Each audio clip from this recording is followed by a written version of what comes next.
আমি তো মরে যাব, রেখেই যাব এই দুনিয়ায় সবই।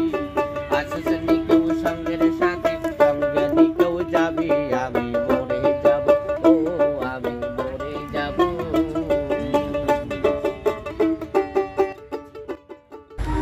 Hey guys, আসসালামু আলাইকুম, welcome back to my another blog video.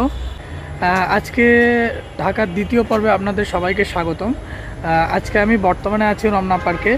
আর আজকে রমনা পার্কটা পুরোটা আপনাদেরকে ঘুরে ঘুরে দেখাবো এবং রমনার বটমূলে যাব এবং এখান থেকে বেরিয়ে আমরা যাব হচ্ছে আপনার জাদুঘরে এবং সেখান থেকে কাজী নজরুল ইসলামের সমাধি দেখতে যাব।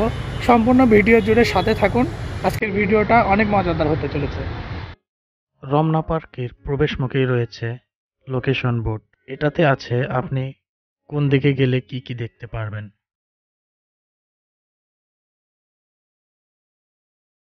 এই রমনা পার্ক 1949 সালে উদ্বোধন করা হয়।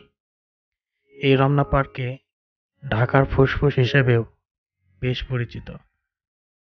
প্রতিদিন সকালে ও বিকেলে এখানে হাঁটতে ও ব্যায়াম করতে আসে কয়েক হাজার মানুষ এবং শিশু কিশোরদের জন্য বিনোদনমূলক শিশু পার্ক রয়েছে।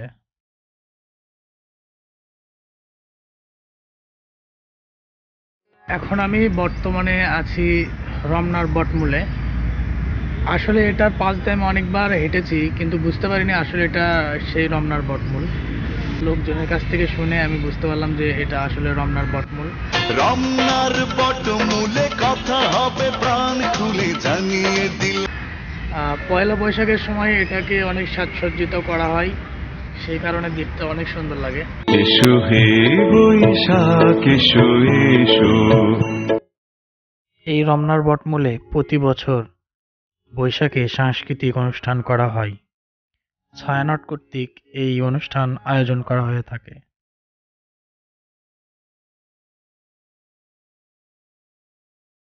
ছায়ানট 1967 সালে পয়লা বৈশাখ 1374 বঙ্গাব্দ থেকে এখানে বর্ষবরণের অনুষ্ঠান করে আসছে। বর্তমানে রমনা পার্কে প্রতি বছর পয়লা বৈশাখ বর্ষবরণ অনুষ্ঠান হয়। রমনার বটমূলে ছায়ানটের আয়োজনে বর্ষবরণ অনুষ্ঠান এখন অনেক জনপ্রিয় ও জাতীয় অনুষ্ঠান হিসেবে অভিহিত হয়েছে।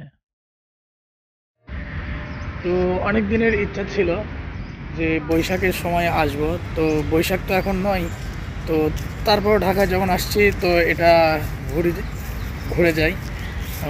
আমিও ঘুরলাম, আপনাদেরকেও দেখালাম। তো চলুন আরও কিছু পার্ক ঘুরে দেখা যাক। কিছু পথ হাঁটতেই চোখে পড়লো এক বাউল মামার, তো আমরা এখন তার একটু গান শুনবো। যাব দুনিয়ায় সব পথ, সেই সবতি দিকে আনবে আপদার বিপদ। মরে যাব, রেখে যাব দুনিয়ায় সম্পদ, সেই সম্পত্তি দিকে আনবে আপদার বিপদ। সম্পদ ভাগের জন্য, সম্পদ ভাগের জন্য মন মালিন্য হবে সূত্রপাত। একজনকে আর একজনকে করিবে আঘাত। আমি মরে যাব, ও আমি মরে যাব। আমি তো মরে যাব, রেখেই যাব এই দুনিয়ায় সবই। আসছে নিকেও সঙ্গের সাথে, সঙ্গে নিকেও যাবি। আমি মরে যাব, ও আমি মরে যাব।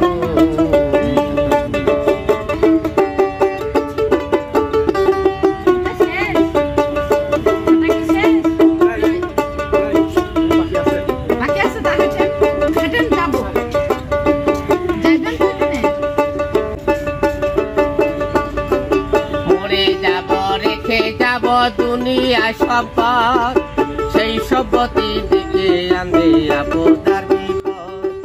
মরে যাব, রেখে যাব দুনিয়ায় সম্পদ, সেই সম্পত্তি। রমনা পার্ক আমাদের জাতীয় পার্ক। এই পার্ক সম্পর্কে কিছু কথা না বললেই নয়। এই উদ্যানটি 1610 সালে মোগল আমলে প্রতিষ্ঠা করা হয়। সেই সময়ে রমনার পরিসীমা ছিল বিশাল এলাকা জুড়ে।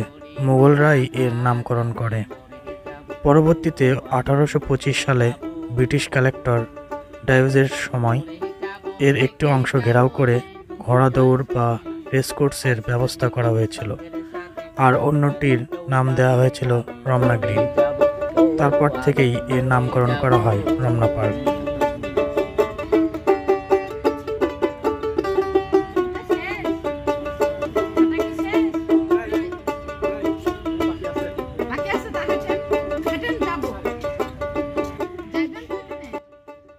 তো আমরা কিছুক্ষণ ঘোরার পর বেরিয়ে এলাম সামনে জাদুঘরের কাছে।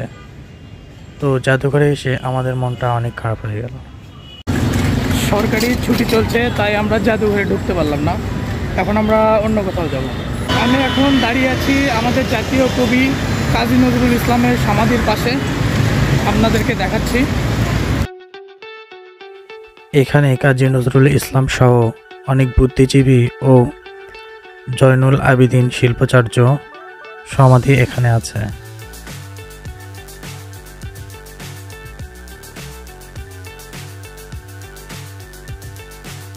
এই যে সাদা সমাধিটা দেখতে পাচ্ছেন, এটাই হচ্ছে কাজী নজরুল ইসলামের সমাধি।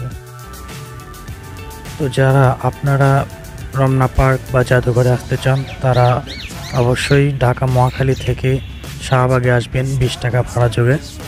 এইখান আশেপাশেই এখানে সব কিছু আছে, আপনারা পায়ে হেঁটেই সেগুলো দেখতে পারবেন।